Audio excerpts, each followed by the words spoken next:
Miguel es un hombre de 47 años que está enfermo porque sus riñones han dejado de funcionar. Esto le impide llevar a cabo una vida normal. El médico le ha dicho que la única solución es un trasplante. ¿Qué es un trasplante? Un trasplante consiste en reemplazar la función de un órgano o tejido enfermo por otro que funcione adecuadamente. No obstante, necesita obligatoriamente la existencia de un donante. Sin su solidaridad, no hay trasplantes. Hay dos tipos de trasplantes: de órganos sólidos y de células hematopoyéticas. Los de órganos sólidos pueden ser pulmón, corazón, páncreas, hígado, intestino, hueso, córnea, pero no solo se pueden trasplantar riñones, como a Miguel. El de las células hematopoyéticas consiste en una infusión de células madre progenitoras para la reconstrucción del sistema hematopoyético del paciente.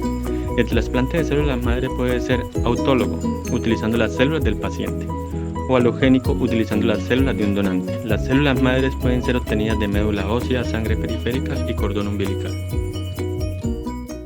Tipos de trasplantes según el parentesco genético. Las podemos clasificar de 4 tipos, en donde primeramente tenemos al autotrasplante. El autotrasplante es la intervención quirúrgica en la que el receptor y el donante son el mismo individuo, es decir, aquella en la que el injerto se extrae y se implanta en el mismo sujeto.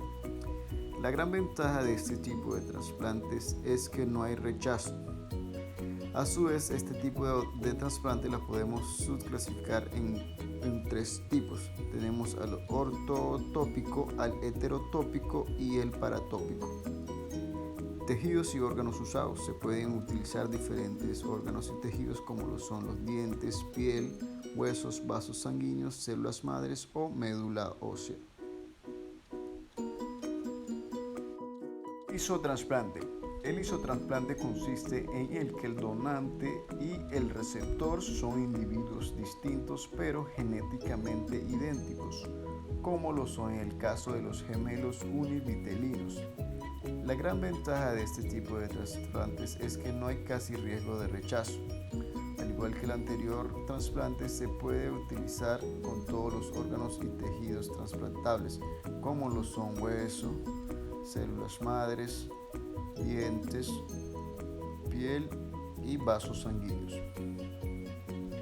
Alotransplantes. El alotrasplante es un proceso en el cual las células, tejidos u órganos son trasplantados de una persona a otra, genéticamente diferentes, denominados donante, que es donde proviene el tejido, y el receptor es el que recibe el tejido.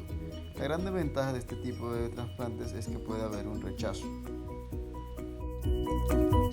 Reacción de rechazo en alotrasplantes. Los rechazos del alotrasplante pueden deberse a que el donador tiene un diferente tipo de HLA que el receptor, el cual puede provocar una respuesta inmune contra el alotrasplante. Esto es debido a diferentes mecanismos de reconocimiento de las células o HLA extraños. Entre estos mecanismos se encuentra la presentación del antígeno por vía directa e indirecta. Por la vía directa, el linfocito T reconoce el HLA presente en la célula presentadora de antígenos del donador. Por la vía indirecta, tenemos que el halo-HLA es reconocido por la célula presentadora de antígenos del receptor, lo capta, lo procesa y se lo presenta al linfocito T. Xenotrasplante o trasplante heterólogo es el trasplante de células u órganos de una especie a otra, idealmente entre especies próximas para evitar rechazo, como de cerdos a humanos. La gran desventaja de este tipo de trasplantes es que exista la mayor probabilidad de que el órgano donado sea rechazado por el organismo.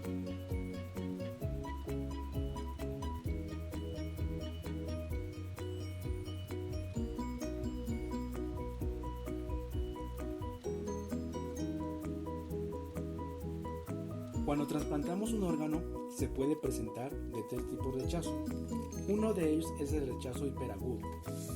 Se desarrolla en receptores que tienen anticuerpos preformados contra antígenos del donante.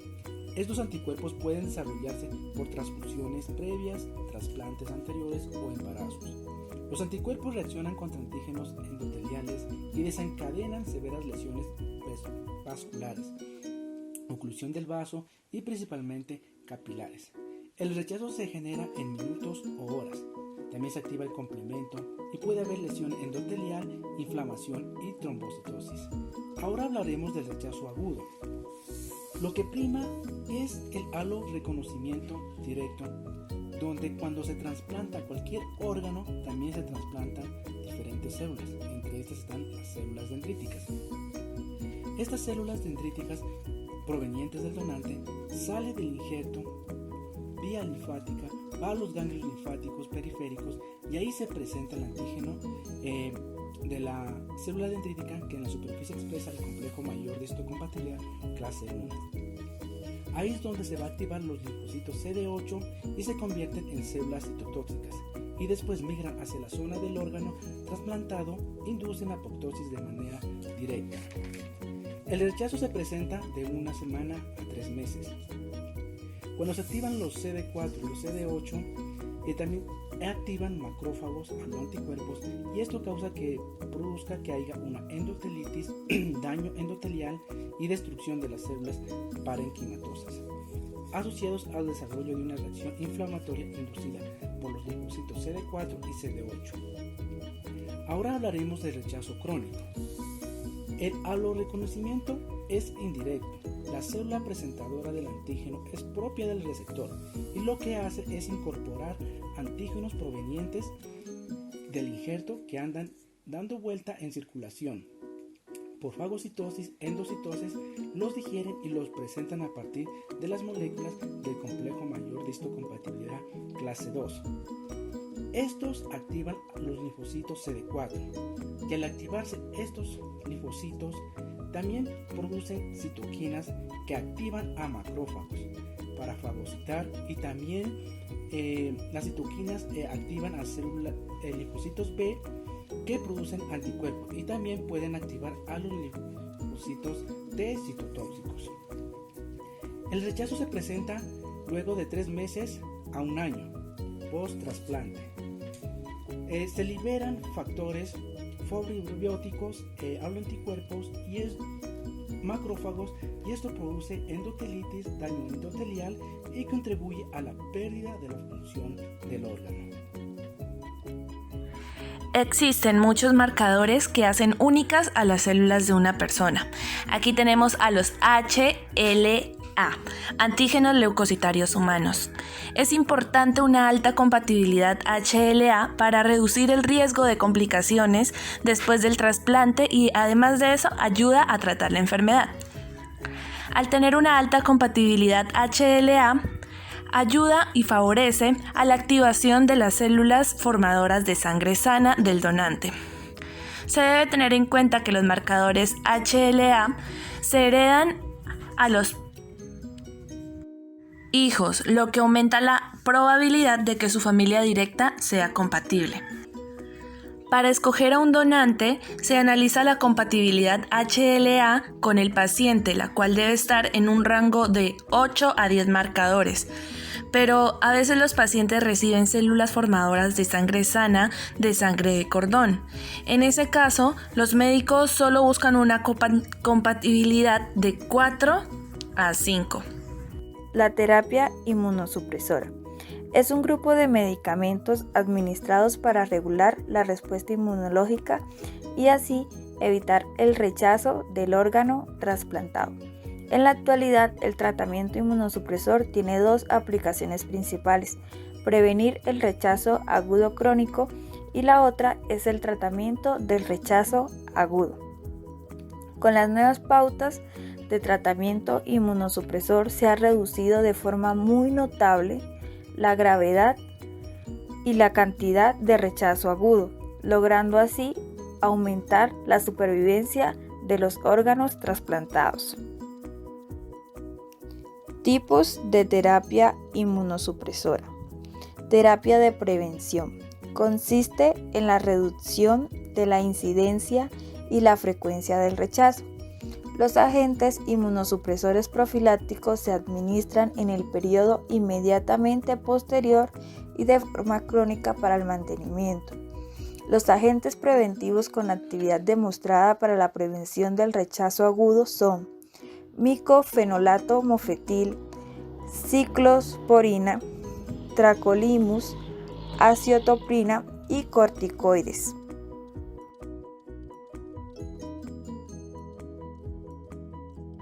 Terapia de rescate.